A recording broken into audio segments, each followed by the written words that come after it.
Hello. Hello. Hello, So, everyone. let's see. I am here today with Paulina of A Gato Designs. And we are conducting the BAK BAK interview, which is our bi-weekly interview series with indie designers or J-fashion artists, where we get to kind of deep dive a little bit more about their process, talk about their inspirations, just kind of generally chat and about their hobbies and what you don't normally get to hear in like shorter designer interview things. Hello, it's Camille. It's Camille. Yeah. So yeah, let's get right into it. Do you want to do introductions for yourself? Hello. I don't know ever what to say, and I'm going to try really hard not to derail this conversation like I did with Scooby's launch party. I think derailing is okay. Like we're having a conversation here. It'll be fine. It'll be fine. Hi, I'm Lena, or Paulina is my full name. I go by either. The A in my name stands for Angela. That is also acceptable. The funny thing about my shop and my name is that everyone in my family has the same middle initial, and we are all cats. Right, because you said that your sister has a business, right? Who also named it like something cat-like? My sister, so she stole the name for her little side business from our family is very punny. Okay, so Grandpa, he made Gato Have It hot sauce. And she just took the Gato Have It part and was like, I make accessories and you Gato have it. So yeah. I love that. You're all like also entrepreneurs apparently. Punny entrepreneurs. The whole family is creative types. Grandma does on the side. She used to do oil paintings. Mm-hmm. We still have about 30 of her paintings that rotate through the family members. There's one that I'm supposed to have, but I don't have it yet because my family's all in Florida. Rip. Damn. Grandma also made jewelry. Oh, I should have pulled it out. I have some of her jewelry pieces. Mm-hmm. And Grandma used to travel a whole lot, and she's got the necklace, not necklace. I have a ring she has that was jade she picked up in China with settings she bought in a different trip. So she bought the settings, she bought this jade cabochon, and then made them into a thing. She also used to do enamel work, and so like that's what I grew up with. Mm-hmm. I was with my grandmother for a period of time. So it definitely runs in your blood, yeah. The whole family is, the creative types. Mm-hmm. Yeah. Okay, so in terms of starting your own brand, let's start at the very beginning. And how did you discover like J fashion and Lolita fashion? So, I used to be a mall goth. As you do. In middle school, my parents would just drop me off at the mall, and I had my Hot Topic trip pants and my fishnets, and that was like my start in alternative fashion. They also, because my parents were super hands-on, would just drop me off at the Borders. Yes. Yes. I would sit for hours reading manga, and one day they put into the manga section a book called Gothic and Lolita. This is not a GLB. It was, I believe, either a Care or Fruits. It was like the Fruits, the one with the pink and the blue girls on the cover. Yes. Mm-hmm. That was the book that first introduced me to Lolita. It was full of street snaps. And I believe that, like, I looked at it. I used to flip through it all the time. And then when I went to go buy it, it wasn't there. And we went to talk to a person who worked there. And they were like, oh, let me tell you about this comic book store that does Japanese imports. And that was like, they had a anime library that you could rent. It was basically Blockbuster, but only anime. Yeah. And they also bless that employee. They also had GLEs. Shout out to your claw rings right now. I'm trying to simulate power because I have really bad anxiety, so my heart is racing a million miles. This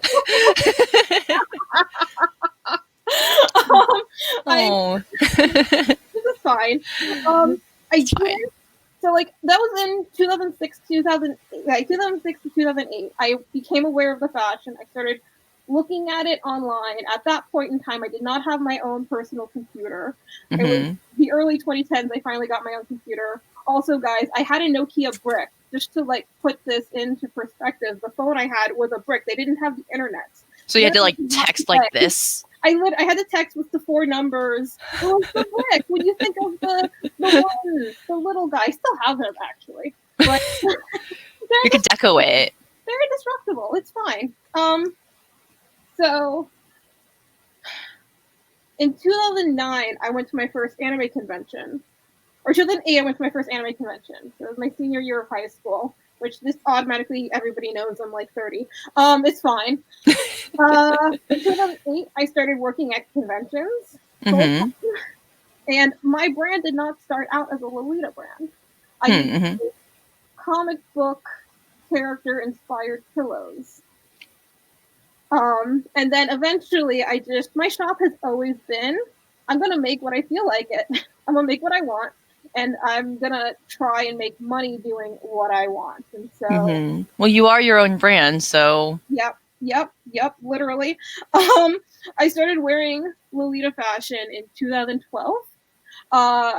A group of nerdy models, it was literally, they called themselves the D20 girls. I don't think they're around anymore. I love them.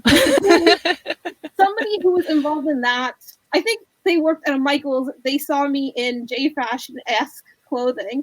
They invited me to a Lolita photo shoot they were doing, and that was the first time I made my full cord head to toe. I modified a thrifted blouse. I made a skirt. I made a tiny top hat because that's how all baby Lolitas accessorize themselves, I think. It's true. And then from there, I just fell off the deep end, and I've been wearing it almost lifestyle-esque ever since. Yeah. That's my story. Yeah. So in terms of like your own shop, you carry a lot of stuff that's like, more Lolita, but also a little bit more like J Fashion-esque, right? Like, is it just stuff like that you've just decided like, oh, like this is what I like, this is what I wear? Like, would you say that you participate in any other fashions that are not just Lolita fashion? I used to label my shop as Lolita fashion. It's still very strongly inspired in the type of items that I create, but I'm broadly inspired by J fashion as a whole and Lolita, and not Lolita, and just like alt fashion as a concept. So my shop is full of things I like and that I want to wear. I do, when I'm like creating things, take into account why I am creating it. Yeah. And so like last March was when I first started doing a whole bunch of, more bondage-y inspired things. And that was for a collection that was supposed to go and be in a fashion show at a goth club. So it's like, I do take a lot of that into inspiration, but also, if this doesn't sell, will it live in my closet? There you go. That's perfect. This piece I'm wearing right now was made for KatsuCon, I think either 2019 or 2020, because we did have a KatsuCon 2020. And it lives in my closet. After I finished it, I was like, no, this is staying with me. Right. Which I know that like a lot of designers have a hard time because they keep making stuff for other people, but they never get to make stuff for themselves. Yeah. So that's a good way to kind of be like, well, if it doesn't sell, I'll just wear it. Yeah. It's like when I do open MTOs, I don't do a lot of custom orders because I'm always doing like my design. Here is my design as an MTO. You can order it now and then I'll make it for you. And then when I create something new, if it doesn't sell in 6 months, it either ends up in a lucky bag or in my closet. There are 3 closets in this apartment, and all 3 of them are full of my clothes. That's just what it's like to live with someone who's into J fashion, though. I'm so sorry. Like, that's just a part of it. I recently moved, and my first request when moving was like, I would like a walk-in closet. I have one of those. And it's going to be mine. I'm sorry, but you don't get it. about 2/3 of the walk-in closet is business stuff. It is stuff for the shop, and then the other you know, It's just like a storage unit. there's my spaces. There's a lot of stuff in there. Then there's also the bedroom closet, which a third of that is my partner's, and then the rest is mine. And then there's the entryway closet, which is all of my outerwear and cardigans. It's also full. It's important to have places to keep your stuff. This is good. This is fine. It's fine. It's fine. Yeah. Okay. So in terms of like, you know, besides like starting your business from a fashion perspective, how did you learn to sew? And at what point did you decide like, hey, I feel like I am good enough at like sewing to kind of start like actually selling it? So I mentioned I live with my grandmother. Mm-hmm. Both of my grandmothers are directly involved with how I started sewing. Because so I lived with my grandmother when I was like 5 to 6, and then we would spend every summer at her place. She lived in the Florida Keys. And in the Keys, specifically, like my grandfather's Key West, he's a conch. I'm Cuban because like he's from his family's from Cuba, and so on and so forth. In Key West, there's a tradition of making Key West print fabric, which is not as obnoxious as Hawaiian, brightly colored, but it's block printed. Mm-hmm. So the colors are like the lines are really stark and the colors are very bright. We had a ton of this fabric in our house because again, Grandpa was, you know, Key West. He was a conch where he grew up. That's like a big part of the culture that I knew growing up. But Grandma had squares of this fabric cut out for quilt making. She handed me a needle and thread when I was 5 and taught me how to sew a straight line. And over a few months, I made a doll quilt. And that was like the first time I sewed anything. From there, I went on making other doll clothing because I'm a kid and my parents weren't really around, to be honest. So I had a lot of free time to entertain myself. And I also have a younger sister who I had to entertain. And that was something we did. When I was like 13, or like 10 to 13, my abuela, who is other side of the family. Grandma Gato's from New England, but Abuela is, you know, she's from Paraguay. So Abuela started teaching me how to use a sewing machine because I was interested in it, and she always had sewing machines. She's got a hoarding problem, and she worked at a Walmart. So anytime they were on sale, she would buy a sewing machine. Oh my gosh. So when I was 13, she thought it'd be an amazing idea to give me my first machine. Unfortunately, she gave me an Overlock. Serger. Wait, that's okay. That's really confusing. Why did she have so many sewing machines if she didn't know? Wait, she didn't know. She's like, oh yes, we've just gotten this one. This is from like this machine was released in the early 2000s. It's a Simplicity Surge Pro, which was made by Brother. It is an excellent machine. I obviously still have it. I still use it today. Right. But learning to sew on a serger, which has a blade, is very different than learning to sew on a sewing machine. I'm just imagining like trying to teach someone who has not threaded a sewing machine to thread a serger for the first time. Fortunately, it's got a photo diagram, and that's always like been like no problem. I got this. I'm very like puzzle oriented, so this is fine. And, oh my gosh, because it was on sale. It's what it was on sale. That's exactly why she bought it. You guys, you don't even understand. She's like 85 now, and I had to go down to Florida last year right before everything shut down because she was not in good health, and we had to go through everything she owned to try and find the one thing that she was very insistent I had to have. And we found 12 duffel bags of jewelry that was on sale when it was purchased. Does it still have like tags? Still has its tags. And it's like stuff that she would buy just because in case we need it. Like, you know, this is a charm bracelet for the class of 2000. Yes, it is extreme. It was like quite the learning curve. I started sewing using that and this. And so when you got to like a sewing machine, you were like, oh, there's only like one thread. What's with that? Well, the real challenge is it's got a blade, so I learned to sew straight real fast. Because it would cut the extra fabric if I wasn't sewing it exactly where it needed to be sewed. I just cut this shit off. I'm like, bye. So like Only- you can't just have the scene be like this. Like you learn to yeah. concentrate real fast when there's a blade involved. So I use that to make myself cosplays when I first like I made some doll clothes still, and then I did cosplays for myself, and then I think when I was 17, she gave me my first sewing machine that was one of those super basic beginner machines that again you can Mm-hmm. find at Walmart, and again it was on sale. Mm-hmm. And I had that for the first like 3 or 4 years of me making stuff. But again, I started with pillows and just in general, learning to sew and all of that, it built upon itself. I'm very fortunate, I think, that like in my early 20s, while doing conventions full time making pillows, I became friends with several people in the convention circuit. And Mm-hmm. one of my very close friends actually went to fashion school with a focus in patterning and drafting. So Mm-hmm. she also taught courses to people who wanted to get into fashion with an emphasis on patterning. And I was able to take classes with her. And that is where a lot of the fundamentals of garment construction came from. Like, I already was good at just being able to look at a garment, look at a pattern from, the fabric store or whatever, and understand how the garment should go together, and then like learning the basics of how to actually do a sloper and how to properly draft a pattern either through draping or a sloper just help Mm-hmm. fill in all those gaps.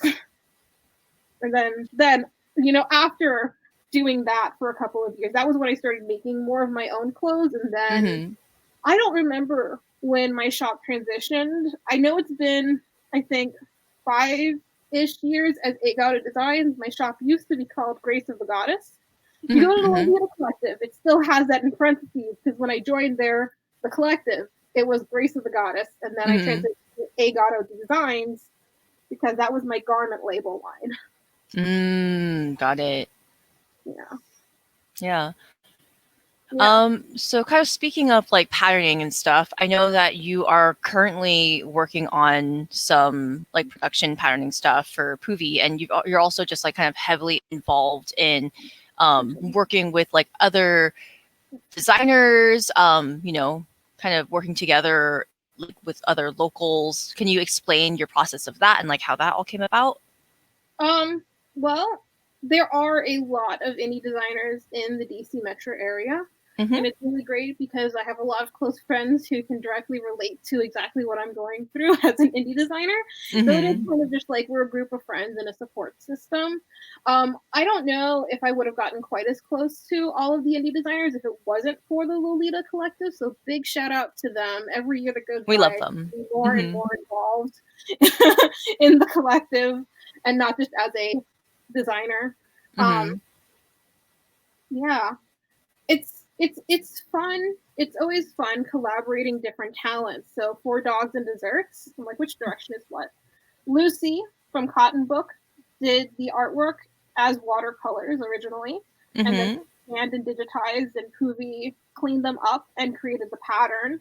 Then, in working with Poovy, I patterned this garment, and I'm so glad it's sold out, guys. I was gonna like promo this, but it's sold out in the Yeah. like Sold out to five like the minutes. patrons. Yeah. Nine, Like, right? It was like two left or something. 9 of them went to patrons, and 3 of them were available for the general release. We will be doing another run, guys. I cannot give you any information about the exact details as to when that will happen, but me and Poovy are currently working on that, and I can confirm more doggos. More doggos. More dogs and more More doggos. You heard it treats. here. More doggos. Um, but I've worked a lot with Poovy over the years. Mm-hmm. I've had a hand in every single one of her uh, Lolita specific releases. The Mm-hmm. skirt she had manufactured, the JSK for London Gates. This is like for London Gates, she had the skirt manufactured. JSK, I made all 6 of them. There were only 6. Plus 3 that she gave me the fabric. We had extra fabric, and I'm like, can I do something with this? And I think that's kind of what prompted the ongoing relationship, how it is now, because she liked my design better than her initial design. Mm-hmm. Because again, that was also something that she was newer in the fashion. Um, Right. And you have experience like actually putting the clothes together and stuff. So that makes a lot of sense. Cheese doesn't sew at all. Poobie does not sew. Good for her. I support that wholeheartedly. I love that for her. And then as someone who also does not sew, well, I used to sew, now I don't. So for her Slaughterhouse series, I did all of the Lolita samples. Then she got it done. I made the patterns for that one. That was my first time doing anything for manufacturing, and I know a lot more now than I did then about patterning for manufacturing. Right. And also, like, that was an interesting experience because for Dogs and Desserts, I'm running the production because it's easier for me to quality control the release. Right. I'm like, I designed this garment. I want to be able to make this garment in my own fabrics, and I also don't want my design to be represented by somebody who's not by myself. So the Slaughterhouse dresses, there was some things that we would have changed about the way they ended up coming out. They ended up being a whole lot smaller than the samples, and I'm not sure why that happened, and so on and so forth. They're just, small batch manufacturing. It's also a little bit more sustainable this way because we don't have to mail things all over. Everything gets mailed once. Yep. Then a second time when it's finished, instead of having to send a million little packages to the factory, having to do it back and forth. And also, I keep all the scraps as opposed to when things are batch cut and done in a manufacturing setting, all the scraps, all the cast off cuts are literally cast off and thrown away. Whereas I turn them all into something. We're making scrunchies. I'm really excited for scrunchies. And there's like a few other little maybe freebies that I'm going to make out of the offcuts. Yeah. And definitely like having like a more personal relationship with like a person rather than like not knowing like who the heck is making your stuff is definitely a lot, more appealing. Okay, and another question. Your brand describes itself as queer and LGBTQ plus friendly. How does that tie into your own identity and how you run your brand? I identify as a queer individual. I've got like 5 different labels because, word salads. Like, I don't personally like using labels in application because then you're putting something in a box, but it is also you, like, in this like setting, as an LGBT person, it helps you identify other people who are like you. So I'm pansexual, I'm a demi-romantic, and what's the other one? I wrote it down. I identify as femme, and I'm poly. So I do have multiple partners in my life, which allows me to live a very free lifestyle, which is great. I don't fall in love with people until I get to know them well. So I am legitimately gay for like half my friends. But I'm also like, I don't really, gender is not anything that matters to me at all. So like how I identify with all of that.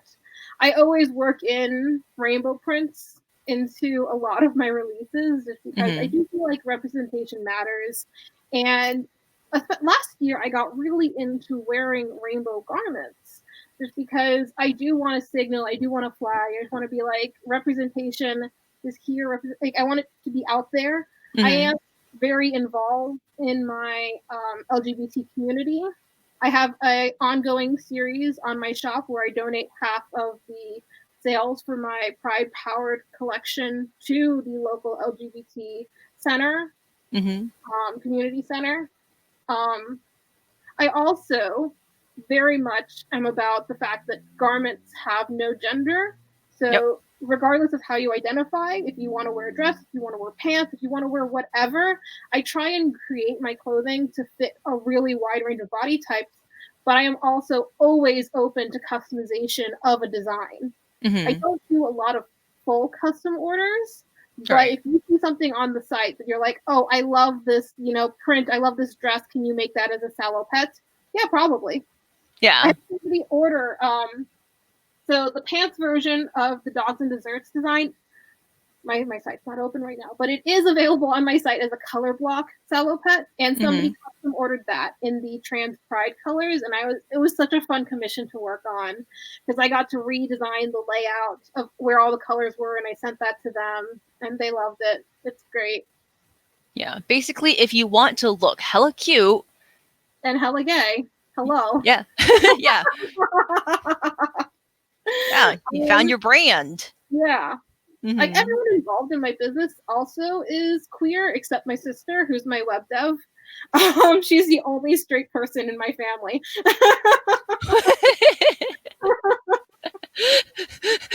She's like, I have to come out as straight, you guys. I guess like my dad's a little like, he leans more straight as well, but my sister is like so vanilla. Like there aren't even any beans in her ice cream. No, none of like those flecks. Yeah. That's But okay. it sounds like you have a really like also like a welcoming environment where you can kind of like thrive, Yes. which is really lovely. Yeah, I've been really fortunate. My family's been very open and accepting. They do worry about me because I've been self-employed my entire life, but that's fair. Yeah. But also like you being successful in, your business is probably really like heartening for them, right? They still worry. I was the first granddaughter, so I'm everyone's baby, so they still worry about me, and it's okay. I'll be fine. I'm also Yeah. the only one not in Florida. So you're super fine. Hella fine. Yeah. You're like, you're worried about me? Well, I'm worried about you. My sister, I swear, we were having a conversation the other day, and she's like, okay, but like, when can I hug grandma? And I'm like, can you at least wait till you both have your vaccines? And I'm like, grandma's 90. Grandma's 90. She should be eligible for a vaccine, right? She has, because so she actually was lucky to be able to get it because she's a doula. She's like wanted to be a midwife. Mm-hmm. But her grades weren't good enough to go into nursing, so she is a birth aide instead. Yeah, nobody touched grandma. Nobody touched grandma. But that's part of the problem. Poor grandma is so starve-touched after the past year. After this, she can get so many hugs. Grandma will have. She's got her first. My sister got her first dose, and so I told her, 2 weeks after your second dose, you can go hug grandma. Well, hopefully, I'm waiting in anticipation for your grandmother to receive hugs. Yeah, it'll be good. So after events open up and cons reopen again, what are you looking forward to? What am I looking forward to? I was supposed to go to Paradiso in 2020, and I was supposed to go to Fanime in 2020, and I would like to actually do those whenever they happen again. My local com used to have a lot of events. We did mega meets, we did pop-ups, we did all sorts of stuff. So I'm really missing my local com. And then probably 2022, we might have a KatsuCon. KatsuCon is a mixed bag for me because every year I have a panic attack, but it is my first fashion show of the entire year, and that's always a good but bad moment. And it's usually the banner of my website that's like, I go all out for KatsuCon, so I'm looking forward to it, sort of. I was talking to Michelle of Belladonna the other day because both of us are having convention-related stress streams. Mine specifically was definitely KatsuCon, but it wasn't KatsuCon because, dreams.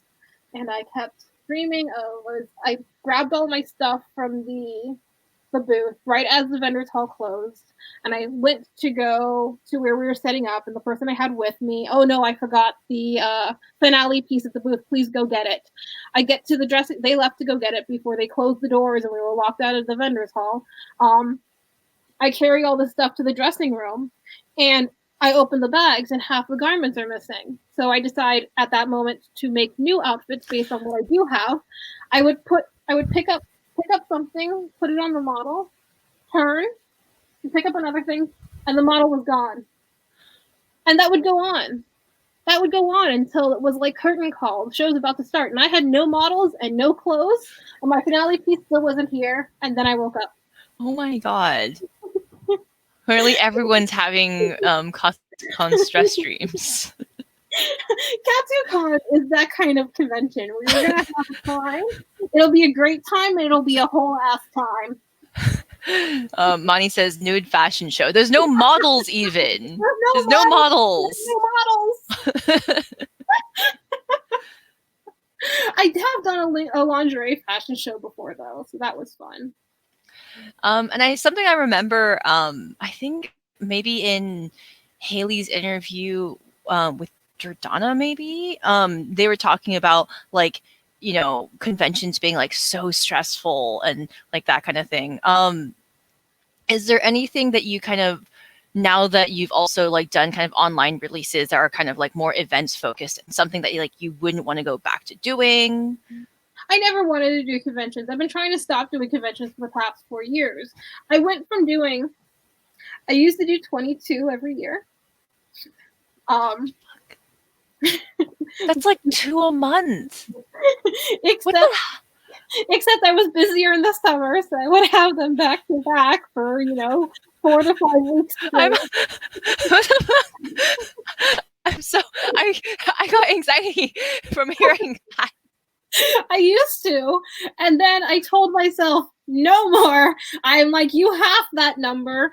Instead of doing 10, then I did 15. I still did 15, and most of them, again, were in the summer. And then, that was like 2017. In 2018, I think I said I would do 5, and I did 12. So, about 1 a month. Except they were all in the summer. Of course they were. Except they were all in the summer. So I had I always KatsuCon. I'd KatsuCon, and then I'd have a month and a half maybe break, and then in June I would have 3 to 4 back to back. And I don't know how I actually made the product to sell. I honestly do not know how I managed to make the product to sell. As I've gotten older, because remember, I've been doing this since I was 19. So as I've gotten older, my mental health has deteriorated to the point where it takes me longer to make things these days, especially when I moved from, I lived in Florida, then I lived in South Carolina, and there's something that the South has that DC does not have, and that is sunlight in the winter. So I got seasonal depression like the year after I moved here, and that was fun figuring out. It's still been fun figuring out. I've lived in DC for 4 years now, and I'm managing it better than before, but I'm from Florida, and I literally, sunlight is apparently necessary for my continued function. So I know in 2020, I had planned on doing 5, and I had already booked 6 by February. So, and that was through June. I think I was looking at doing 8, and I would like to actually, when things are a thing again, and we're not trapped in our houses because of the parallelogram, I will try and do 5 conventions. My goal is to mainly do stuff that invites me as a guest, because I have been invited as a guest to many, many events. So if you'll pay for me to go, it's obviously worth going. Right. Yes. Yeah. So in terms of the past year, it's probably been really different for you to not go to any conventions. Oh, it's been great. It's been great. I did a big transition in March of 2020. The room we have a 2-bedroom apartment, me and my partner, and this used to be the master bedroom, but the master bedroom is almost the same size as our living room, and it was too big for us to actually use as a bedroom, and it's also the coldest room in the house. This wall is outside, and the wall in front of me is like the outside. We were trying to contain my shop in the smaller bedroom, and that was not working. So we transitioned me over here. It has been a positive move. This room still cannot contain me because I have too much fabric and not enough space, because it's also my closet in this room. Main closet is in this room. You're just too powerful. You cannot be contained. Look, I'm not Jordana just got some rainbow stripe things in the mail because you're too powerful. Yes, rainbow stripes. I also just got some rainbow stripes in the mail. I got the Belladonna ice cream shop. My child has arrived. I almost feel that it's sitting right there. I love him. I love him. Somebody commented on that when I mentioned that he came in, because I use male pronouns for non-gendered garments, items in general, and so I don't know why I do that, but anything that is inanimate apparently has male pronouns in my world. Whatever. It's a dress. It can be a him. Yeah, it's a dress. It can be a him. Yeah. Okay. Let's talk a little bit more about your shop. Coming up, we do want to do like a general content warning for adult content, just because of some of the things that Paulina is inspired by, and the way she designs. We're gonna have some like BDSM kind of trigger warnings and that kind of things. So if you do not want to hear about that, turn it off. Come back in 5 minutes. Yeah. So we're going to talk a little bit about your shibari that you carry, just shibari kind of inspired items that you carry in your shop, as well as like, you know, your participation in like maybe the lifestyle and how that carries over into your fashion. Yeah. So shibari. I guess I'd like to start with a little bit of how I got into shibari. I had a very non-traditional upbringing. I mean, it's already been touched on a little bit here. Well, you started on a serger with sewing, so that's very non-traditional. So, when I was a younger teen, my parents would go to fetish balls, and I fell in love with the aesthetics of like latex and leather and all of that, because I was not exposed to any of the, you know, things that maybe happened at the event. I was educated in like I had enough of a non-traditional sex ed education as a younger, you know, adult, teenager, whatever, that I was probably more informed of kinks than my peers, but which is really good. Yeah, but also maybe not as informed as like kids are these days, because again, the internet wasn't the same. Nowadays you can literally, there's shibari videos on YouTube. Yeah. There are how to learn how to do this exact tie on YouTube. But there on our coffee table, we had a book by Midori, who's a well-known rigger, that was like about the art of shibari, and the aesthetics of it really, you know, stayed with me, and I fell in love with all of that. As an adult, I did explore, of course, my own interests in these things. I do keep, of course, the more spicy stuff specifically separate from my shop, but Vivienne Westwood, way before I was even born, pioneered using bondage wear in Gothic fashion. And I thought, well, I love shibari. Can I use that in place of a harness? And that was the idea that I started with. And so the garments the things that I sell in my shop, like the harnesses specifically, are an aesthetic version of a tie. They're not meant for any kind of bondage. They're literally meant to sit there and emulate a shibari tie. You can also, I do have a Facebook group that's about aesthetic bondage used in alternative fashion, that when I have the extra spoons and energy to do that, I do a lot with that group, because I think it's a lot of fun. In one of the panels at the last event Bay Area K did, somebody mentioned seeing me at Dragon Con wearing this tie with a solid color dress and working at the Lolita Collective booth. Because I mean, to me, a harness is not much different than rope, except rope is versatile. I do also with harnesses and stuff. Yeah. I really do love the aesthetics of it. It's not about, you know, the kink stuff, the adult stuff. But yeah. Although it seems really good that like you have like kind of the background of like the kink stuff, and then also like knowing the different types and stuff in order to better inform your fashion designs. Yeah, when it comes to shibari, especially using real rope for the aesthetic ties, it really is important to have a background in the basics of shibari, because at the end of the day, when you're doing any kind of compression, there is risk involved, and you should be aware of the risk you're taking and also how to do it safely. Because one of the biggest things that happens with shibari and with people who are new to shibari is nerve damage. You can literally, like, when people do bondage around the arms, the valley of your arm right here where the muscles connect, there is a bundle of nerves there. And if you compress that for too long, if you have it in the wrong spot, you can literally cause drop where somebody loses control of that limb. Yeah. And so the fashion pieces you have, they're just a little bit more like you can just put them on and not have to try and do anything with it, which is really great. That's super helpful. Yeah. That's the idea, is to be able to have the look while not having to have all of the knowledge due to like needed to be safe, you know.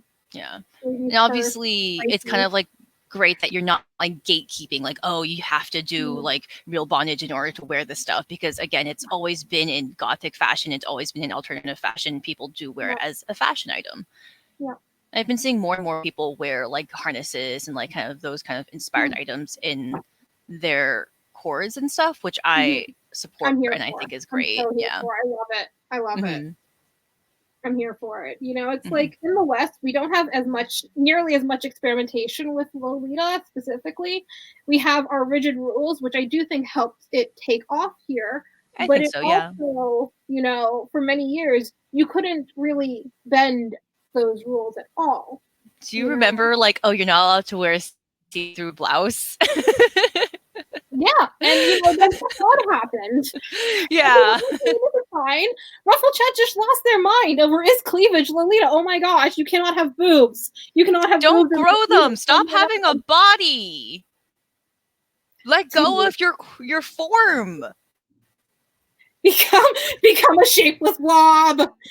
It's time for sex. The time for sex is now. Is because you can just throw a harness on it and it literally will be any shape you want.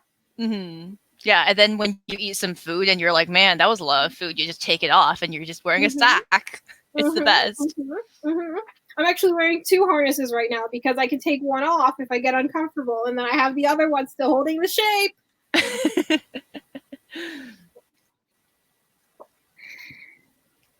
Yeah. Money's saying flesh in my clothing, it's more likely than you think. Yep.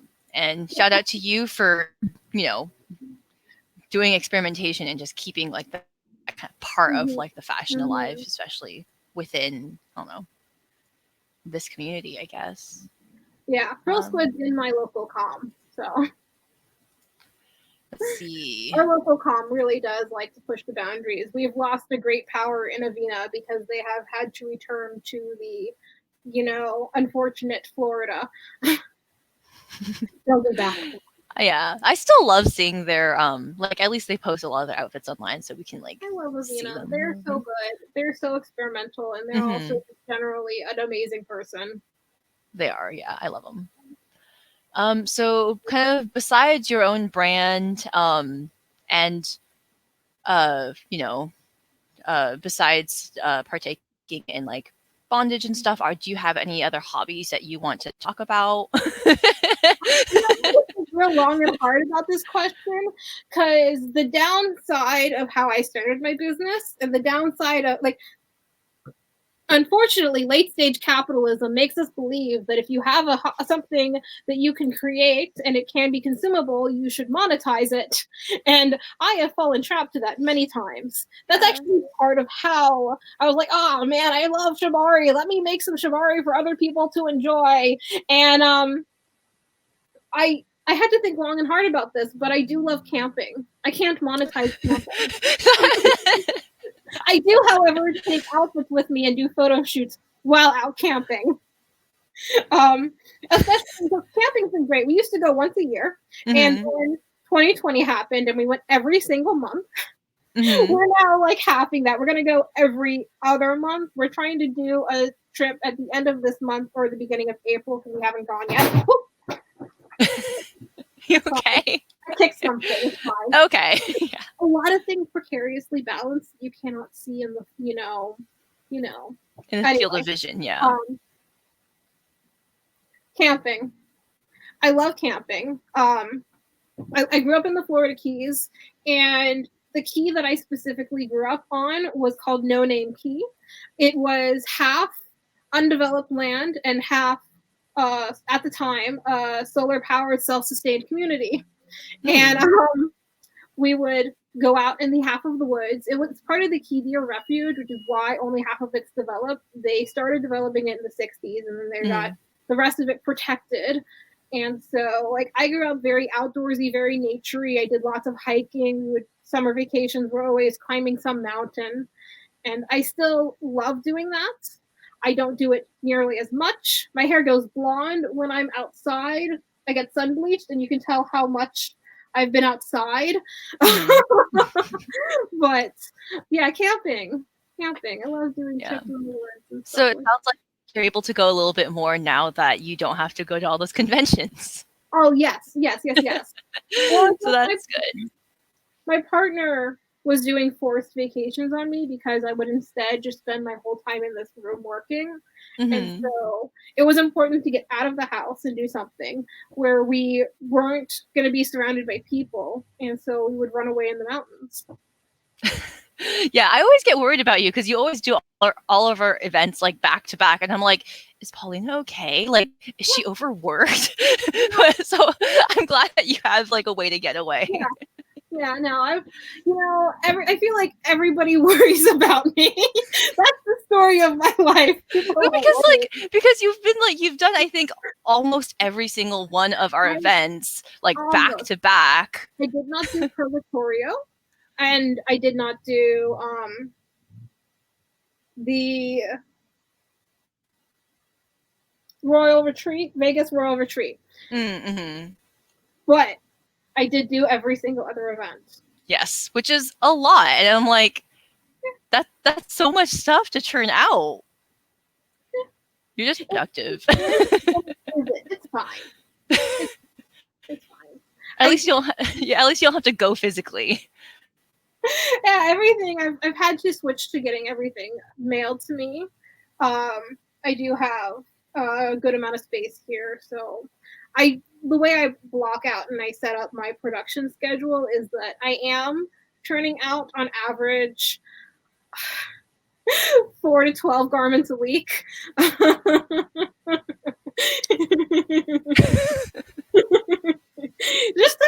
on what my energy level is in that day. Let me tell you, I have not sewn a full garment since 2015. I can do 3 dresses in one day if I sit down and do the single dress all day. Like I sit there and do it all day. But I take breaks, I eat food, I watch anime. And it sounds like you have a really good support system because there's some of them are in here being like, hey. Yeah, no, Camille and I, like, so Facebook rooms have been good because since we can't be around people, it's kind of bringing me back to when we used to have chat rooms, and those were popular. You know, like AIM was a thing, and we literally have like a Stitch and Bitch chat room at least 3 or 4 times a week, if not every day. And Camille will pop in. She's only 20 minutes away from me. Not even the designer from Plushy Kawaii will pop in as well. Who else? Megan, not Michelle, but Megan will pop in, and then Michelle will pop in sometimes. So we get the Belladonna representation. Sam was also in the last one. We get some of the Belladonna people. You know, like, it's fun because all of us indie designers who know each other, we just end up hanging out in the craft room virtually. So that's a lot of fun. Yeah, it's definitely really important to be able to have people who also know what you're going through and talk about your, stuff that's going on. Yeah, it's a good support. It's it's a good support system. Let's see. Oh, okay. We know that you have a lot of poofy heart necklaces. You are wearing one right now. Do you know exactly how many you have? I did actually look this up, and I missed one of them's MIA. I don't know which one, but I've done this count previously, and I counted how many new ones I got. So I know everybody is like aware that I have this stupid collection because when Poovy did that final run, I was like, oh hey, Poovy, do you want me to like do? I mentioned she actually recommended I do this, and then I was like, no, I should do this now. And I took the 19 that I owned at the time, and I did a video showing all of them because it seems like I own a lot. But then Poovy's been doing this necklace for like 4 or 5 years, and I started collecting when she first released it. Mm-hmm. So it's not so bad when you spread it out over time. I did order another 10 in the final pre-order. For the whole collection, what I own is 34 necklaces, 6 OG chains, 4 earrings, which I'm wearing one of them, and then 1 waist chain. I ordered 1 waist chain with it. It's matching for this colorway, which is actually the second custom colorway I'd ever asked for before. Mm-hmm. Yeah. Yeah, but you wear them like pretty often, right? Like just with. Two. There are actually 5 of them that are like my go-to thing, and then the rest I have for those specific, outfits that need something. I love the aesthetic of them. They're so blingy. They're so shiny. I have also worn them just grocery shopping with jeans and a t-shirt. Yeah. I love the aesthetic, and one of the unfortunate benefits of being a friend of Poovy's is, we would always have our booths next to each other, and I'd see the new designs as soon as she got them. And every convention, I'd walk home with 1 or 2. And like I said, I did 21 conventions before. Yeah, I remember, like, I think I was talking to Tina from Martian Maiden, who was like, yeah, designing for like an indie brand is basically all of us just passing the same like $5 around and around. Yeah. Poovy also so the other reason why I have so many of them is when Poovy first started doing the B grade sales, she would do it in the Facebook group. And unfortunately, anytime a Facebook sale post happens, nobody can beat me to it because I'm too fast. Because you're too powerful. Some of the people in my comm are real mad at me because I'll be on a post like mine first. I'll take this. And then 10 minutes later, somebody else will be like, God damn it. Someone stop Paulina. She is too powerful. I am too online. And that is the truth of it.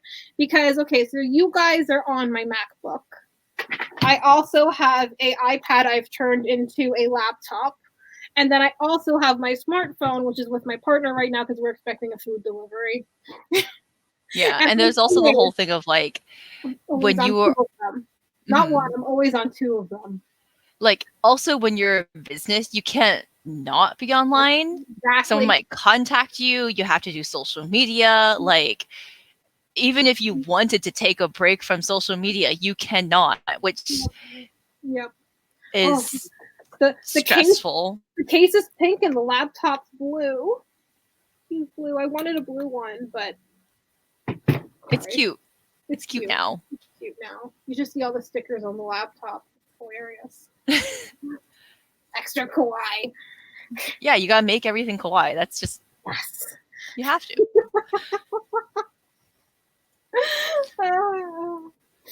Okay, so we're getting to like the serious questions now. So buckle in, everyone. Buckle up, buttercup. What would you say are your struggles as an indie designer or artist, and running your own brand and that kind of thing? I mean, it's balancing my mental health struggles with the endlessly on, as we just mentioned. Like, you can't really step away from your business because, well, I do have other people who work with me and work for me. So like my kid sister is my web dev. So anytime I have a website problem, I bring her in and she can help me respond with emails. But she's first of all a doula. So she's with birth clients sometimes. She also has a day job doing marketing and web development as well. So she's working with other clients who are definitely paying her better than I am.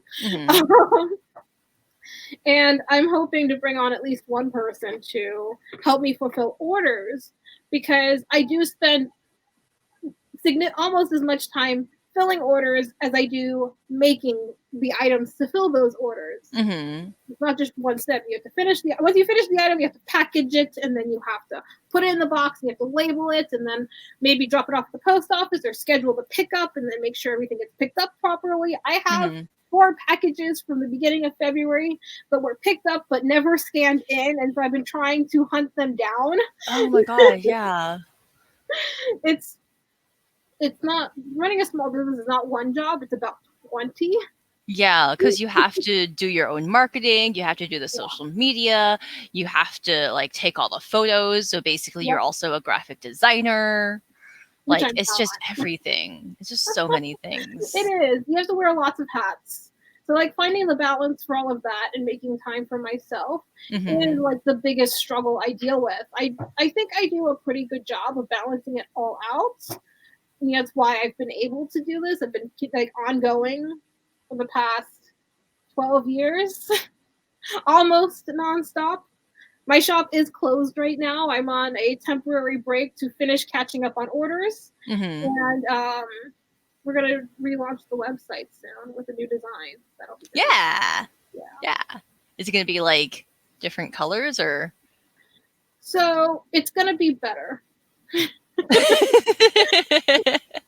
We are on the third rendition of Gato Designs as a website. The first one was fine. The second one was a bit better, and we're now incorporating a lot of optimized elements. We're changing the way the whole layout is to be a little bit more user friendly, to create a better, integration with the whole system. We're adding a Patreon exclusive web shop because I do have a Patreon. Yes. Mostly people are like, stickers. But yeah. Oh yeah. So if anyone is interested in your Patreon, let me see if I can link it. I think it's like patreon.com/Gato Designs, all one word, no dots. There might be a dot though. Here we go. I feel like I should know this. So you have your tiers, which is you can get behind the scenes for $1 a month, and then you can get the stickers for $5 a month, and then you can, for $10 a month, you can my YouTube is the $10 tier where you get to contribute what kind of videos you would like to see. My girlfriend was signed up. That was for her, and then she just decided to jump ship for the stickers. So I might revamp that design. And then I think it's like $3.50. You can order one of my premium tier dresses. So that includes like the Moon Princess dress that I released for CS Serenity last year, and the Lace Monster dress that is literally 80 yards of 80 yards of lace. That one, like, there's a whole catalog of designs that can only be purchased via the custom tier. But any supporter on Patreon will have access to the shop. So even if you're just $1 a month, you'll have access to all of the stickers I released from the past 2 years, as well as special pre-order items will be available in the Patreon shop when that launches mid-April. Yeah, and it seems like this Patreon, like the whole Patreon thing, has been working out for like a lot of different brand owners. Obviously, Poovy was able to like sell out of most of her stuff from yesterday to mostly Patreon people. So if you have access to a brand, then it's kind of like a little bit more special. It's a great way to support your local indie designer. So, I think a lot of indie designers also have their own Patreon. Belladonna has one, Sweet Mildred, Moss Badger, Plushy Kawaii. I know Empire Noir is working on it because I've been bullying her. I'm the best worst kind of friend. I'll encourage you to be the best version of yourself, but very aggressively. Yeah. So yeah, if you have indie brand that you like, support their Patreon. Do it. You can get special things. Like even like $1 a month, that helps me keep my back end running. I have several people who are just signed on for that behind the scenes stuff, and I try and post photos all the time. It's okay, Camille, I love you. It's not that hard though. You have a support system. Yes. Is it support or is it abuse? That's the fine line we seem to tread, though. That's how you know you're real friends, though. Yeah. They're pushing you to do the thing. Yeah. Okay. If you had something that you would want to tell someone who is interested in becoming an indie designer, what would you tell them? Advice would you give them?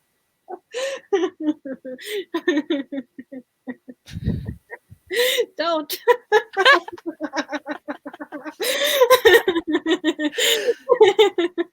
Seriously though, it's important to ask yourself why. Why do you want to do this to yourself? You need to look at what's motivating you to do it. This is not a get. Like people see, oh, $300 for a dress. Not that most of mine are even priced that way. It's not a get rich quick scheme. That cost is literally sunk into the garment.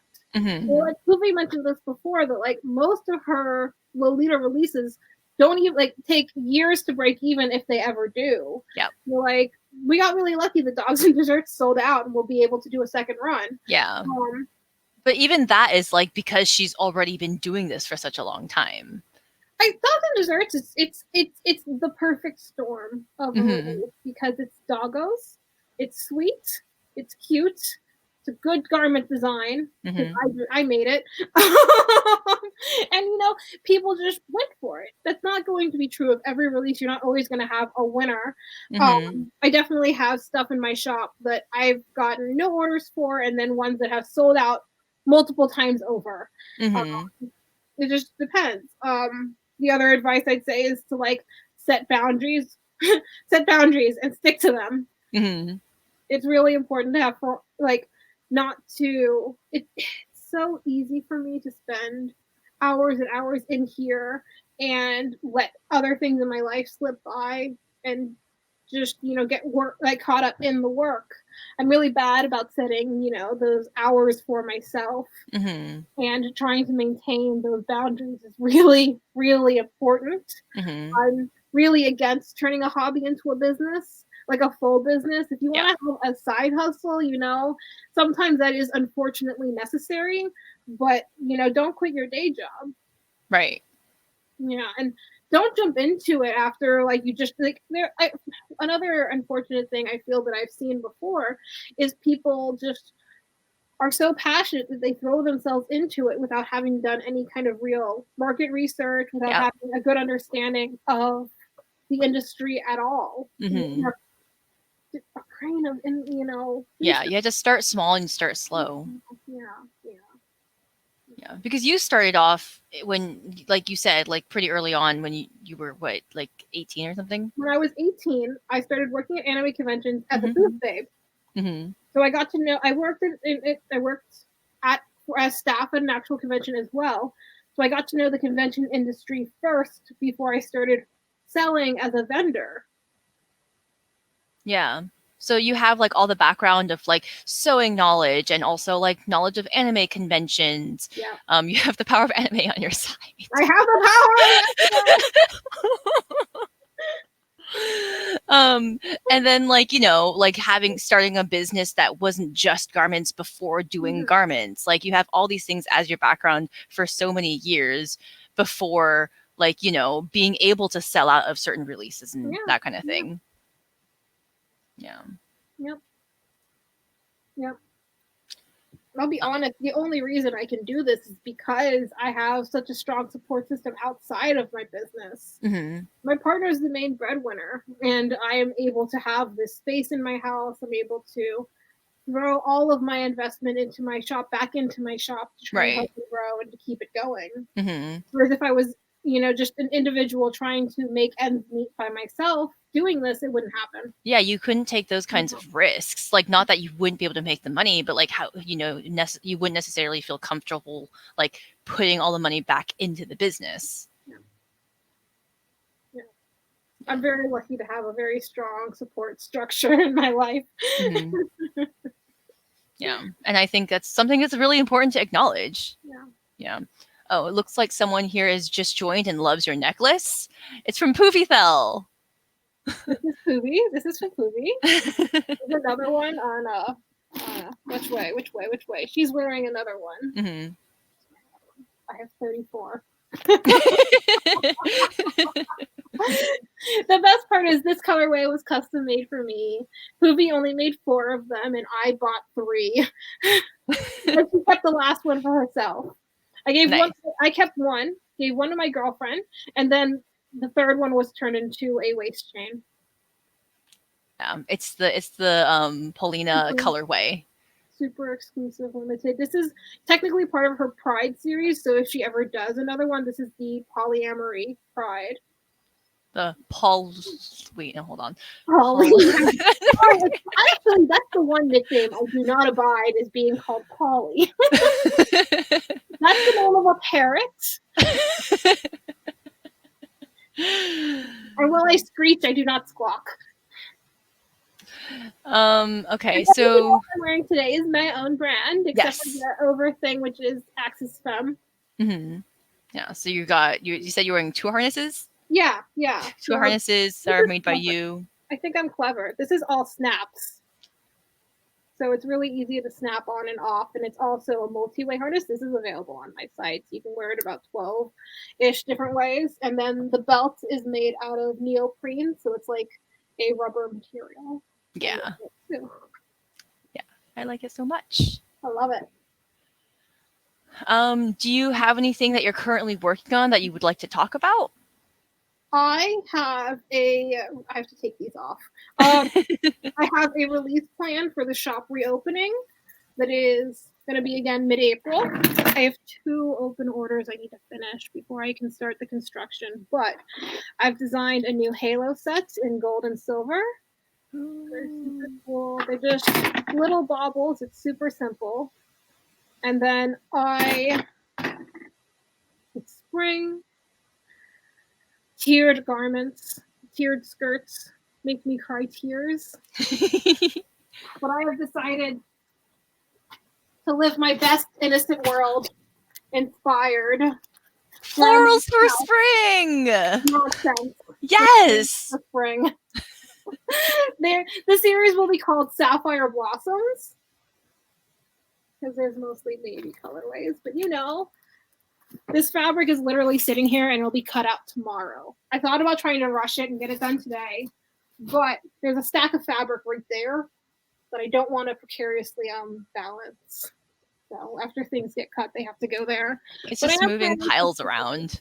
There's literally piles of things all around me. It looks like a bookshelf. There's a bookshelf full of books over here. But yeah, I'm gonna do something. It's very innocent world inspired. I have a friend who actually, Emma of the Lolita Collective, is the direct inspiration behind this series, because I know she's like, I'm taking her tastes in mind for this, and I saw the fabric and I just knew kind of what I want to do, but I still have to finish designing the bodice. I was gonna promote Dogs and Desserts, but unfortunately it's sold out.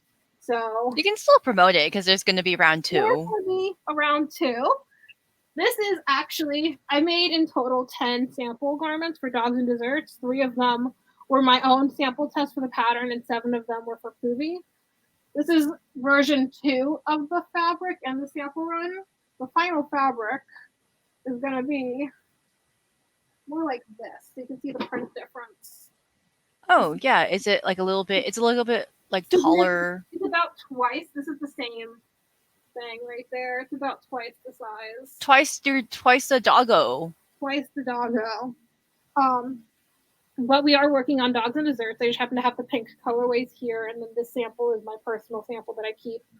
And we're going to be doing another round. I don't know when. Follow Poovy for the information. It's her child, and I'm just deeply involved in it. Mm-hmm. There's joint custody from parents.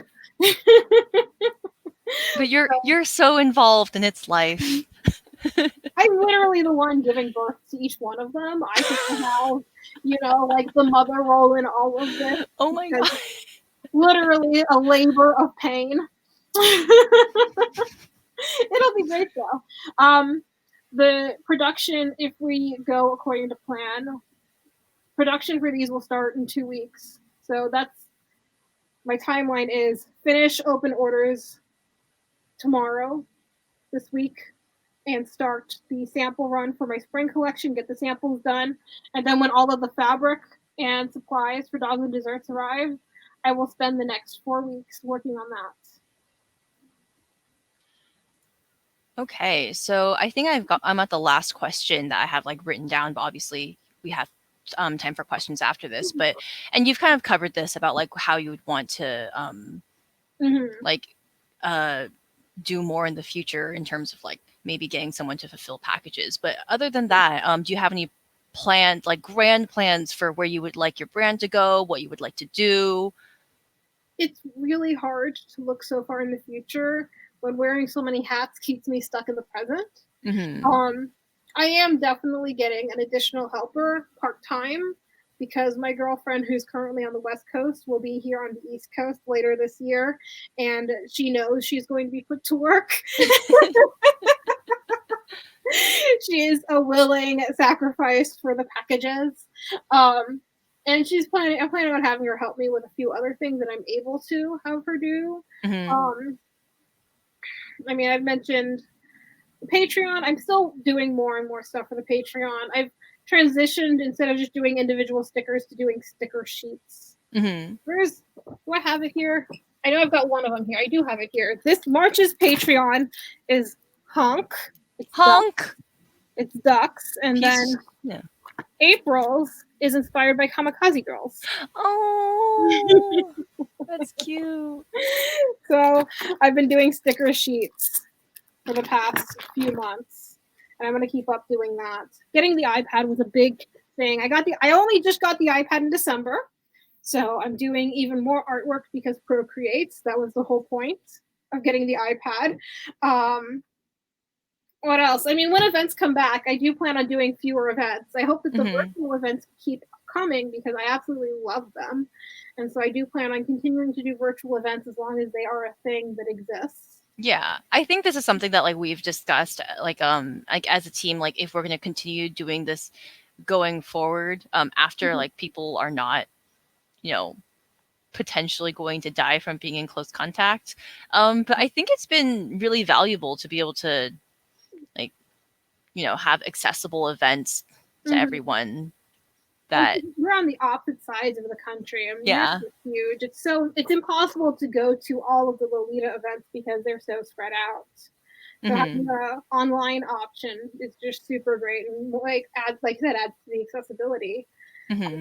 I would love to do like have my online sales continue to support me the way that they have, because I have had a huge growth in like my social media following and my online sales.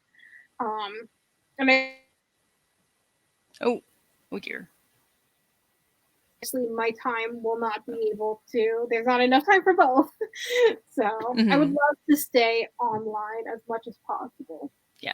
And I think also like for maybe even for like people who are consumers, like I've personally enjoyed shopping online for like releases. You know, not necessarily having to go fight through a crowd to go get something. You know, there's kind of benefits to both. And when I sell stuff at a convention, there's one or two of that thing, and that's it. Versus online, where I can make the sample, have the MTO up, you can order your size, and you know, if you need customization at all, you can get that done. As opposed to, you know, oh, I saw this at the event, and then you forget 3 months later, and then you lose the card, and so on and so forth. Yeah. Yeah. Definitely there's a lot more like like it's a I would say maybe an easier timeline because you don't have to make every single thing for people to buy then and there. Yeah. Right now, I really just am taking things one day at a time, and then like the future will be what the future is. Yeah. It's hard to predict what like. I'm also convinced we're going to lose conventions. Like there are some conventions that are not coming back after this, and so I'll see who is there, who would like to invite me yes to do content for their event. Well, my hope for you is that you get rest. I rest. I sometimes spend whole days just resting. I do. I watch a lot of anime. Winter 2021 has been full of absolute disasters that have been an amazing joy to watch. I actually have not kept up with anime for like a very long time, but what have you been watching? Oh my gosh. Okay, so there's this one that's called like The Jobless Reincarnate that I'm not sure how I feel about it because it's an isekai. I'm typically pretty into isekais, but this guy is such a pervert that I'm not sure how I feel about him, especially in a child's body. Which is totally different from like another isekai that's like it's called, this was from last season, called By the Grace of the Gods, where this guy decided to like become a person who raises slimes and he loves slimes, and the whole anime is just like wholesome in the best kind of way. One of the biggest train wrecks of this season has been EX Arms, which it's like you have a movie studio that has never done animation and has decided to do their own. There's a lot of CGI involved. Oh. Captured but never cleaned up. And their whole thing just has like a smoke screen on it for no reason. It is, oh my god, the worst kind of train wreck. It's been the worst kind of, I love it. It's so bad. It's so bad. It's not good in any way. It's not good in any way. And it's just something that's enjoyable to watch. And you're just like, well, somebody thought this was a good idea. Somebody thought. I do not like the CG trend for anime. They literally said, this is going to be the anime that'll be better than any other anime. And this is a studio that had never made anime before. And they did this full CGI with also some characters who are minor characters are completely hand-drawn, and it just clashes completely. It's so bad. So bad. So bad. Which anime am I currently enjoying this season? Yeah, what do you like right now? We just finished rewatching Given, which is an older anime, but they got a new movie that came out, and this is like gay boys in a band, and it's great. So good. Yes. Yes. Yeah. Very good. Oh yeah, me too. Oh look, CG. Like you did it. Actually, whenever I see CG in anime, I'm just like, oh, it's Digimon. Did you know that one of the main characters was Gatomon, and she evolved into Angie Womon? My name is Angela Gato.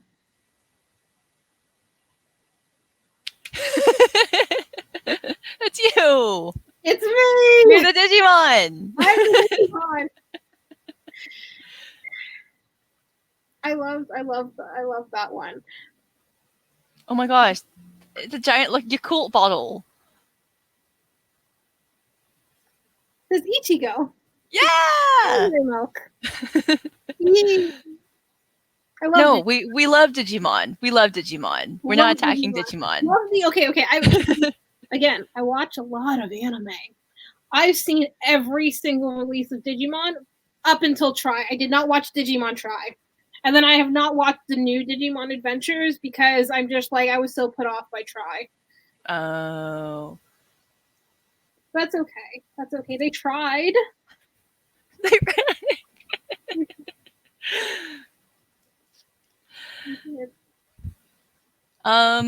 Yes. So, now we're done with like the official questions portion, or the part where I ask questions anyway. Does anyone in the comments have any questions to ask Lena?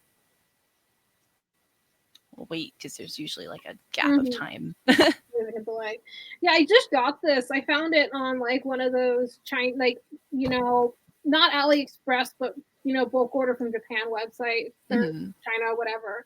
It has a screw cap as well, but this is my new water bottle. I love it. It's perfect.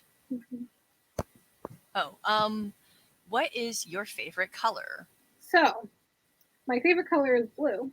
I've had blue hair for probably 5 or 6 years now. It goes from being a nice navy to being a kind of greenish teal, depending on how many spoons I have dedicated to my self-care at that time. It's about to go violet though.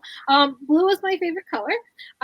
For Lolita, I love Saxon blue. In my early days of Lolita, my entire closet was Saxon blue, and now I am quite preferential to full rainbows. I have 7 or so garments that are actually rainbows. That's for Lolita specifically. If you just count like my normal clothes, I have like 40 something individual items that are all different rainbow stripes. Have you ever made like a cord where you just wear like all of your rainbows together? Like a rainbow blouse, like a rainbow dress? No, but I have been working on that. The problem I keep running into is like when the color palettes are not exactly the same and they clash. Mm-hmm. Like I've done casual cords where I'm wearing literally head to toe rainbow stripes. And the funny thing about rainbow leggings is when you get to the point where they're leggings, I like horizontal lines better than vertical. Mm-hmm. A vertical line is better than horizontal. Oh, yes. Vertical. Yeah. So unfortunately, when you have a body that curves, you end up with lines that like do a shape, like your crotch, and I always end up with a rainbow accentuation in an unfortunate spot, and then it's like Lady Bits but in rainbow. Every single pair of rainbow leggings I have this problem. And I can't not see this in my outfit shots, so I don't post a lot of those outfit shots.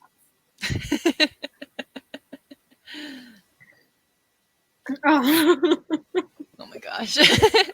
For beginning to sew full garments, do you have a pattern or general shape for recommending to try? Like if someone's learning to sew, but they don't want to sew like a pillowcase, if they want to sew like a simple garment for a person. Simple garment wearable. Full shirred garments are very easy. Doing a chemise style, like sack, and then adding things. It is still very square. Like if you wanted to create your own pattern from scratch, I would recommend. If you don't know how to do that, look up a tutorial on how to make a sloper. You can find that on YouTube, or go to the craft store and find a dress that you like the bodice of. Take that bodice pattern, just the bodice pattern, and then put a rectangle skirt on it.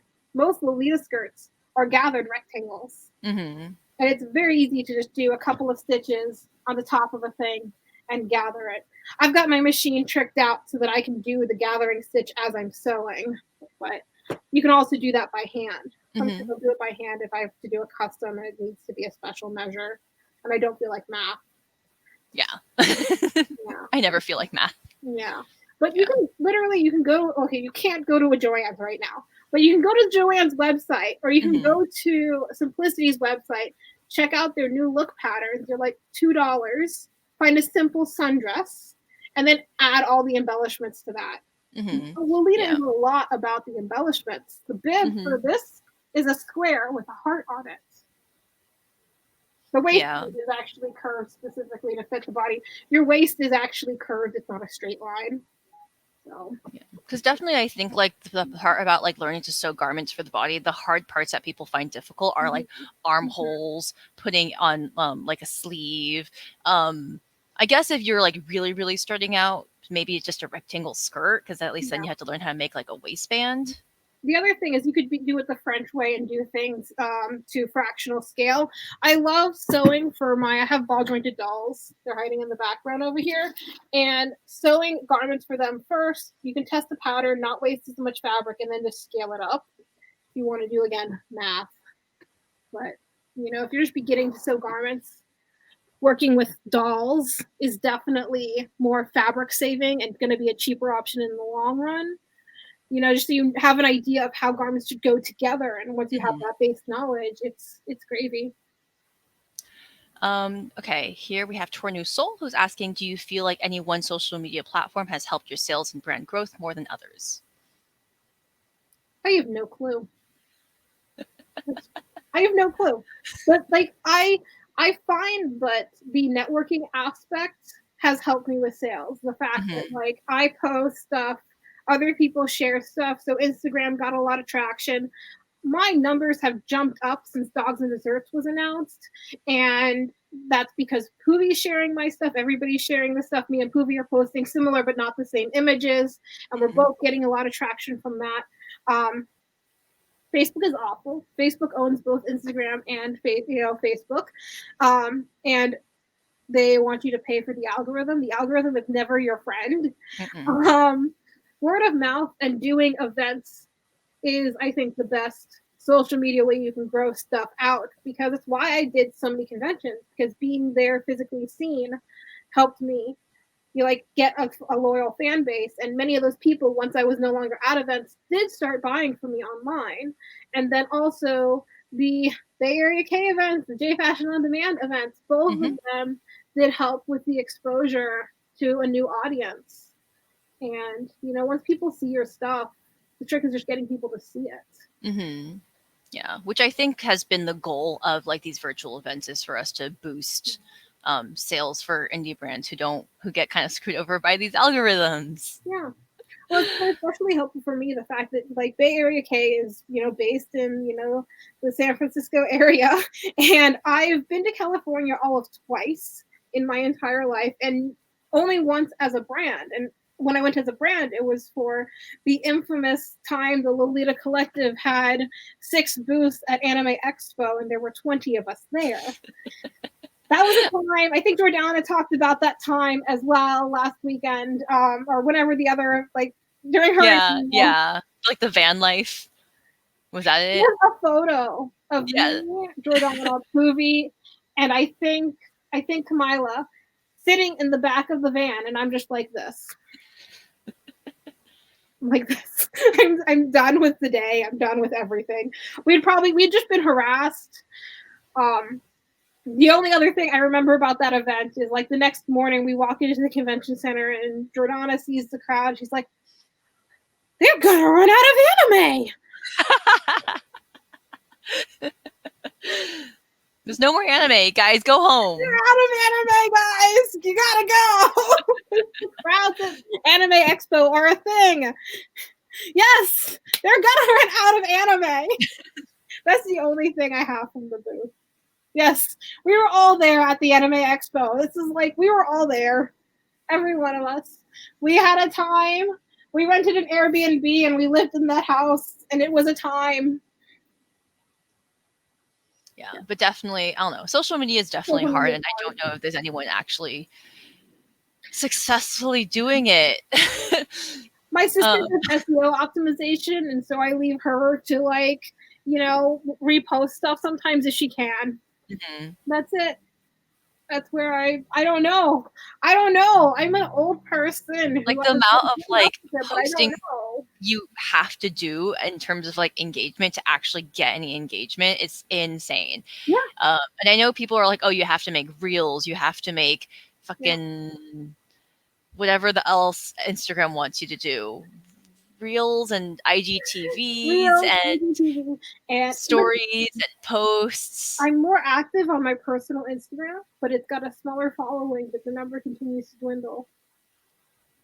My shop Instagram is just about a year old now, and it surpassed my other one. I don't know why, but I'm happy it's working out. I don't know what I'm doing, but it's working. Yeah. That's social media. We have another question here. Is it possible to see your sewing setup? And if not, what machines are you using for your serger, overlock, and regular sewing? I cannot turn my camera around, and I'm not going to because it is a disaster. I can show you the machines. I have 4 machines in total. 2 of them are exactly the same, and 2 of them are different. So why? Why do you have 2 machines that are exactly the same, you may ask? Well, it's a very easy answer. I'm lazy. This is the machine for white thread. There's a cone. This is the machine for white thread. The other machine is for black thread. And I have 2 Singer heavy duties. These are my current workhorse machines. This is the one for black thread. Oh, that's cute. Look at it. They all have stickers on them. All of them have stickers. They're all different stickers too. But this one I've had for longer. This one's about 5 years old. He's louder, but he's still trucking along. This is the heavy duty comes in like 3 different versions, and I have whatever the middle version is for that model number. And There's I a think huge difference. singers are a little bit, they're pretty heavy duty, right, for home machines? It depends on the singer. Huh, okay. Before this, I had a brother. I do prefer brother machines. These are Oh, okay. I use not the highest end machines because I work them to death. Sometimes I'll take them in to be serviced, but they definitely need to be more maintenance than I maintenance them. So I have been trying to get, there's a couple of other higher end machines that I've been trying to get, but I'm also at the point where I maybe want a something more industrial. I just don't have the room. Yeah, So those are big. when we do settle into a house, which will be in a few more years, because we're still renting and jumping from apartments. These are great for my current situation. I have 2 Sergers, 2 Overlock machines, and again, same reason. One is black thread, one is white thread.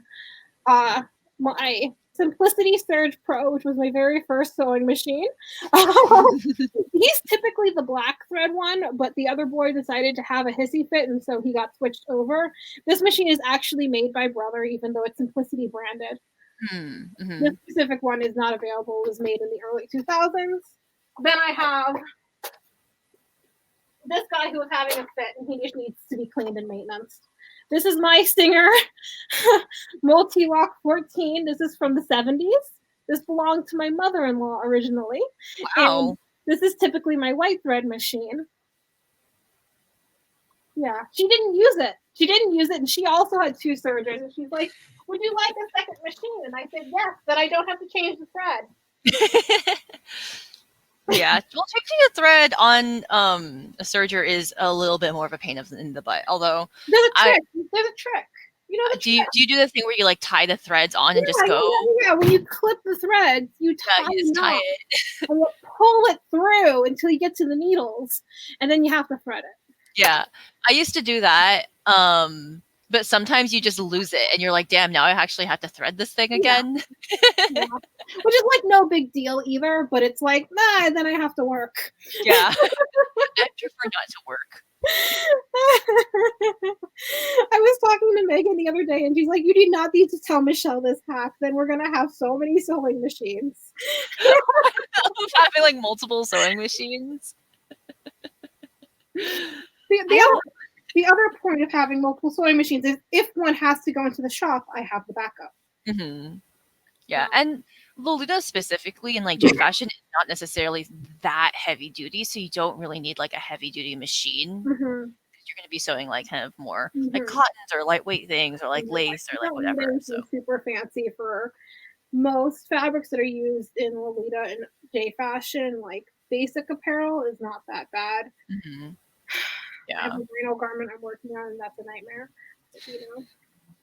Although I guess if you're a person who's planning on sewing like a ton of like really roughly ruffles, maybe you want something a little bit more heavy duty. Like, yeah, it really depends. Yeah. Yeah. Okay, we have this question here saying, "Where are you based?" I'm based in. I always say I'm in the DC metro area because it's a lot easier. I'm literally 5 minutes outside of the DC border. DC is shaped like a triangle. Right? It's like this. It's actually like more. It's a square, but this part was cut off and given to Virginia. Alexandria is no longer DC, and it used to be. I live right here at the top of the point, like just outside of that point. I'm in the Silver Spring area, but yeah, I'm on the Maryland side of DC. Yeah, and there's a lot of indie designers, J fashion designers in the area, so it's a good place to be. Yeah. How do you keep up with made-to-order orders? Do you ever fall behind, and do you have a trick to keeping up with incoming work? The only time I fall behind is in October because that's when my SAD starts to set in. I do work slower from October till March. So I do have, I think, one open order from November, but is a friend of mine's. And unfortunately, if you're a friend with me, you lose your priority because that's how friendship works, and other orders get put before yours. We're friends. That's how I feel when like I'm also friends with indie designers. I'm like, it's fine. I know you're going through it. Please send me your thing last. Yeah, that's when you're friends. It's like I see the two of the four. I actually have four garments left to make, and of those orders, two of them are for friends, and the older ones are for friends, and then the other two are from February. The way I typically do orders, these are all of the dogs and desserts orders. So I print out the packing slip, and then they are in order in which they were received. So I also have a master slip where I have all of the colors, all of the cuts, and all of the sizes, because that's what you could choose between. So when I do these, I'll be batch cutting them. When I get behind, I close the shop. That's why my shop is closed right now. It's because I wanted to catch up, start Dogs and Desserts with a clean slate, and be able to just power those out. Because like I said, I can do 4 garments in a week, or I could do 12. And that's how many Dogs and Desserts were made, is 12. So I do try and stay organized. That's definitely the key to like making sure I'm on top of it. Is I almost always print out a packing form. I don't always remember to include that with the order. I definitely have some floating around here that are filled, but they're not in the stack. Yeah. The stack is king. These are the last 2 open orders for my shop. The stack is king.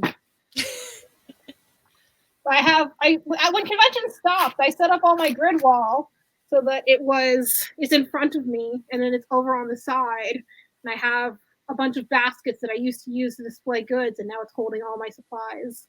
Are you going to keep that up then? Like, just have... I own 12 pieces of grid wall. I'm currently utilizing about 4. So 2 of them will be easier to take down. The other 2 will not. And they're likely a permanent structure that is here and not moving. The other ones can be used for the booth. Yeah. Yeah. So just finding kind of general organization things that work for you. Yeah. Yeah. I'm a very visual person. I have to see it in order to know that it exists, which is why my room's a disaster. I can't see it. Is it even really there?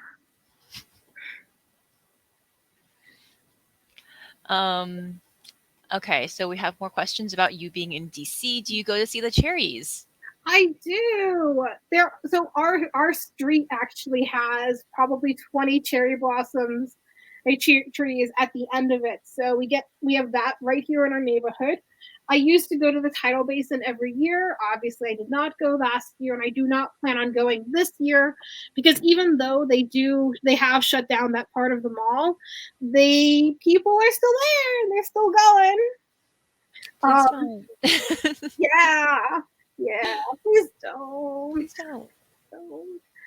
Yeah, oh my gosh, that was one of the positives of moving to DC. One of my exes had a cherry tree in their backyard, and that was just the best picnics. Hanami, I think is what it's called. Yeah. Yeah. You view the flowers, you have a little picnic under the cherry blossoms, you hope senpai notices you. Yep. All that. Yep. I would do that. I made the best little picnics. Oh, guys. I'm a huge weeb.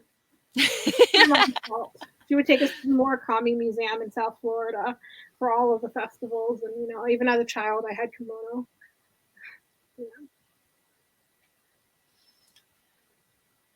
Do we have any more questions? We've hit about an hour and a half, which is typically the time that we tend to leave. But do you where do you get your inspiration from for new designs from? So if there's an event involved, I look at the event and see what is the themes for that event.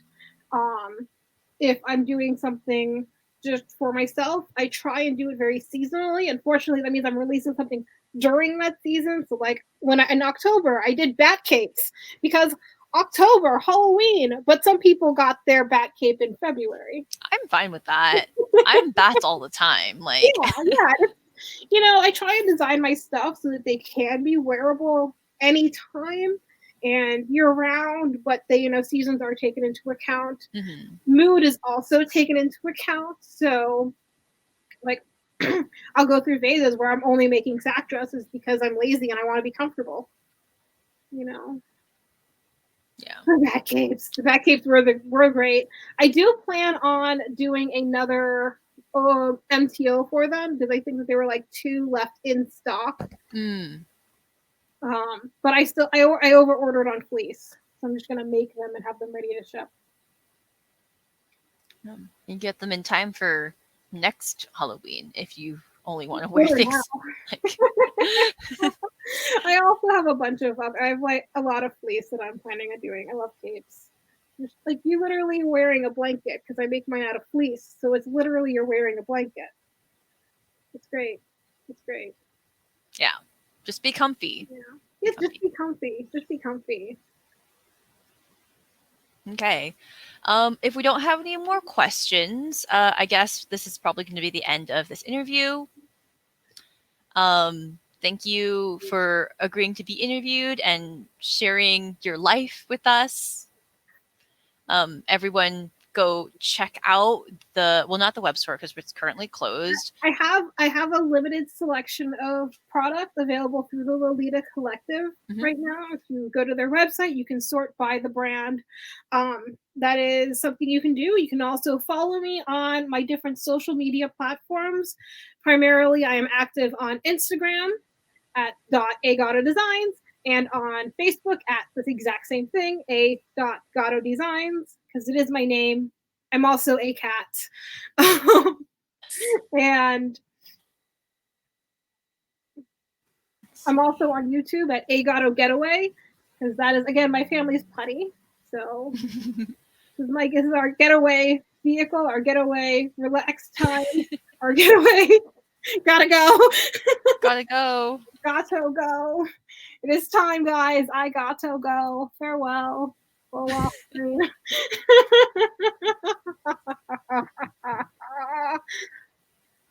Sorry. Oh my gosh. That's fair. So yeah, go follow her on social media. Go shop for her stuff on Lolita Collective. Look forward to Dogs and Desserts. Second release will be happening. Give me at least a month or 2. Mm-hmm. Follow Poovy for information on Dogs and Desserts. I will be announcing when the shop reopens probably next week. So follow me on social media to learn that. Yes. And thanks everyone for, asking questions, participating in this interview. And thank you for Lena for joining in. Yep. Okay. Bye. Bye y'all.